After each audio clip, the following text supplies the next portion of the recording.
Hey friends, does your child ever go from calm to complete meltdown in seconds? I see you. I see you. This is not bad behavior. It's a dysregulated nervous system. Today I'm going to give you 7 techniques for how to regulate the nervous system. So the first thing that we need to talk about though is what is dysregulation?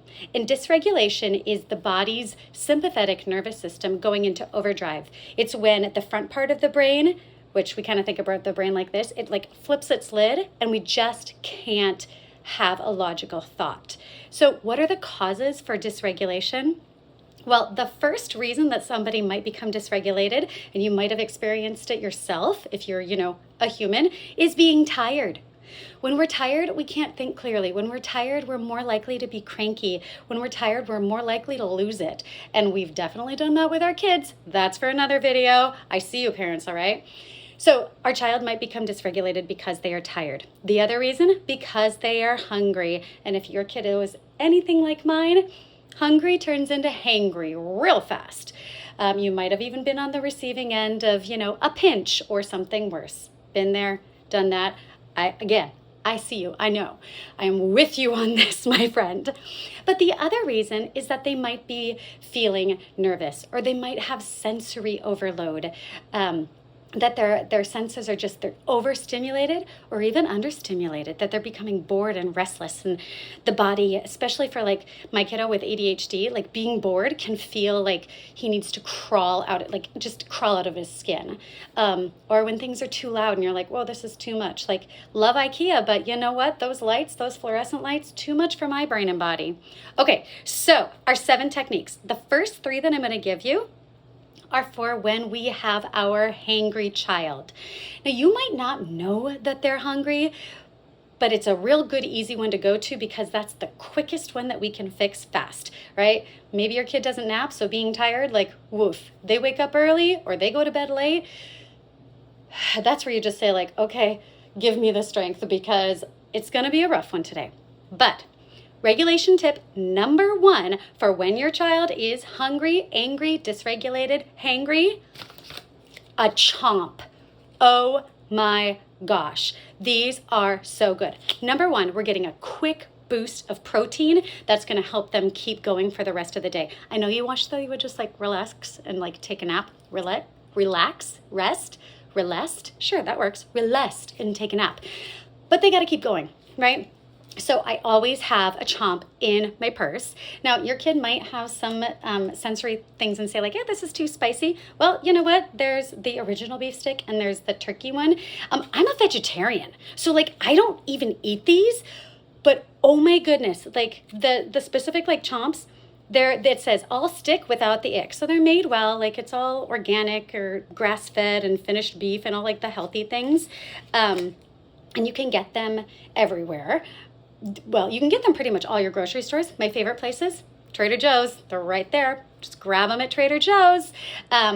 With that said, they have gone up in price. They were $1.99, now they're $2.19. So like that's a 20-cent increase.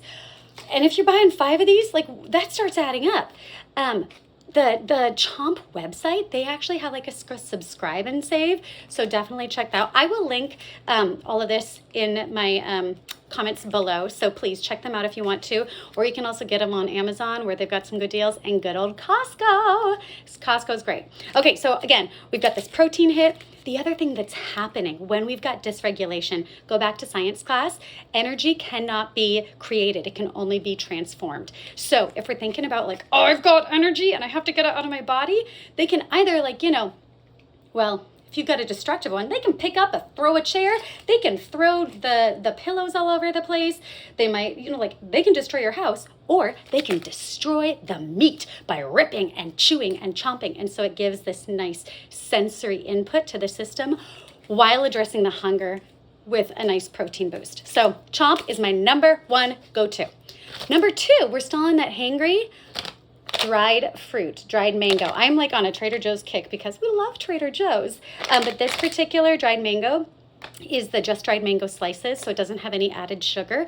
Again, it's that same like ripping. We don't have the protein hit, but we do have the sweet hit. And they love that sugar, unfortunately. So at least this is a little bit more of like a natural sugar.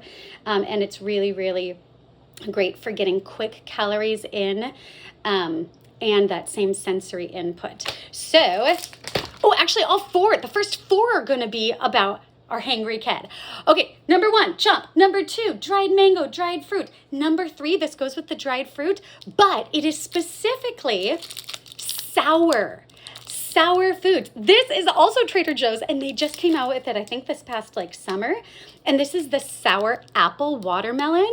My kid loves sour, but sour is regulating. It like shocks the system into a little bit more awareness. So if they're like, rah, that sour can like literally stop them in their tracks. It brings in the saliva. It starts kind of just checking in with the nervous system, saying like, hey, let's rest, let's digest, let's chill out here.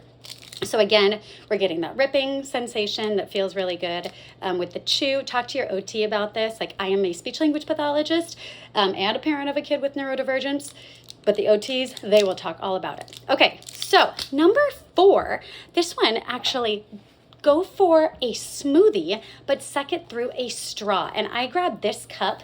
We love these because the straw is part of the cup. Like, my kid has chewed on it so much. Again, like, rah, gnawing on this. So that sucking is, again, regulating to their system. And if it's a thicker smoothie, that's helpful because then they're having to, there's not quite that chewing action, but we're looking at the sucking. Also, in your smoothie, you can use your fruit. That's your sneaky way to get more protein or vegetables in there as well. Add some spinach, tell them it's like, I don't know, whatever. You can get it for lemon. Oh my gosh, my kid made a lemon smoothie once, so there's that sour. And pro tip, if you, oh, here it is.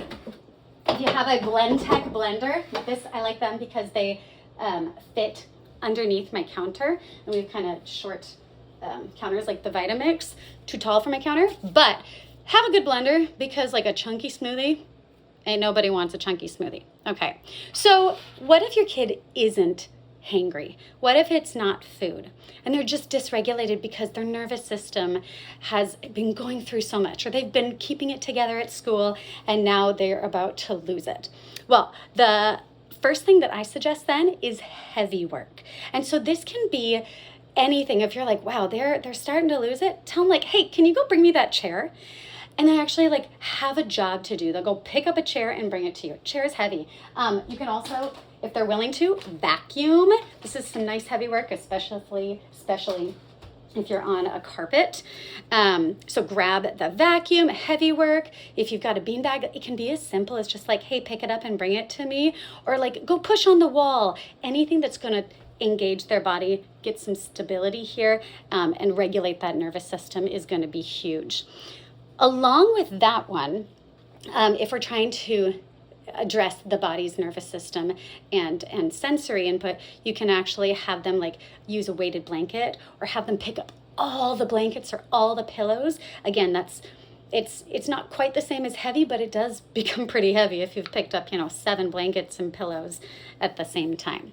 So after heavy work, let's see, 1, 2, 3, 4, 5. Our 5th breathing technique is going to be our breath work. So especially if you've got this, you can just fill this with a little bit of water. You can blow bubbles. It's fun for the kid. It's connecting the breath with sound, and they can also see this. So we love anything that connects the breath. You can also just have them blow bubbles. I don't have bubbles to share, but you can say like, okay, we're gonna blow out a candle, and let your finger go down. But bubbles in water, not a lot of water. You don't want to make a mess, but connecting to that breath, huge. Then number 6, I think I've done my math. I don't know, I'm not known for that, but like 7 is what we're going for here. Number 6 is going to be a temperature change. So as we get dysregulated, our body's temperature goes up. So we want to bring in cold. So if you want to say like, hey, why don't you go wash your hands with cold water, or even just go open the freezer. That can be something. They're like, hey, stand right here. Hand them a washcloth. I hope you could have seen me. Maybe not, I don't know. Hand them a washcloth with cold water. Give them an ice cube to suck on, something that's gonna change their temperature. And then along with this line, number 7, this is the one you've been waiting for. I should have teased with that. We're learning about this. It's fine. The biggest one, go outside. Go outside. Get your kid outside as fast as possible. We've got a temperature change, especially in the winter here right now. Fresh air, natural sunlight, all of these things are going to regulate the body, and also just a change in atmosphere. Get outside. If that's the first one, hey, I see they're starting to fall apart. Hey, y'all, let's go outside. If you are privileged enough to have a backyard and you can just send them out there, get them out as fast as you can. I'm thinking of a patient that I had, and they were worried that it was so windy outside that like they could be hit by a falling branch. That's a freak accident. That's not going to happen. But the fact that your child could literally tear apart your house or even do some damage and hurt somebody, if you've got a kid that sometimes gets a little bit physical with you or siblings, get them outside. 5 minutes, 10 minutes can make a huge difference. And if you can go out with them, even better. What about if you're like me and you live in a condo? Can you just send them on the deck? Can you have them open a window and stick their head out and sing into the wind? Can you open the car window? Anything that's going to get some fresh air. That's going to be huge. All right, I hope these are helpful for you. Please, please, please, please, there are so many other techniques. Let me know what works for you. I want to add to my collection, and I want us to be able to share these together. I learned about the chomps from a different parent. Let's do this together. So please, in the comments, let me know what is your favorite regulation technique for your child or for yourself. Subscribe and let me know what else you want to hear from me.